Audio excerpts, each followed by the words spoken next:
بسم اللہ الرحمن الرحیم۔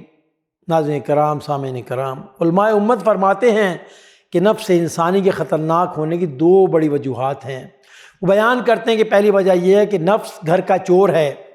جب چور گھر کے اندر رہتا ہو تو زیادہ خطرناک ہوتا ہے، کیونکہ اس کے پاس زیادہ مواقع ہیں اور وہ جب بھی موقع پائے گا نقصان پہنچائے گا۔ اسی لیے کہتے ہیں گھر کا بھیدی لنکا ڈھائے۔ اور اسی طرح علماء امت نفس کے خطرناک ہونے کی دوسری وجہ یہ بیان کرتے ہیں کہ یہ انسان کا محبوب دشمن ہے۔ یعنی نفس ایک ایسا دشمن ہے جس کے ساتھ انسان کو محبت ہوتی ہے۔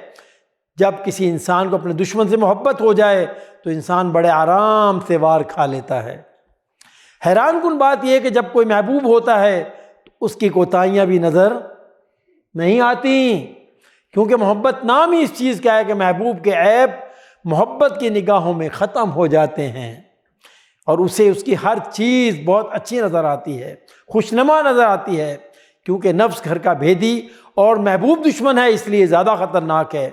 ناظرین کرام، اسی لیے علماء امت فرماتے ہیں کہ نفس کو مارنے کا یہ مطلب نہیں ہے کہ اس کو بالکل ختم کر دیا جائے، ایسا تو کبھی نہ ہوگا، بلکہ نفس کو مارنے کا مطلب یہ ہے کہ اس کو شریعت کی لگام ڈال کر قابو کر لیا جائے۔ اسی کو نفس کشی کہتے ہیں۔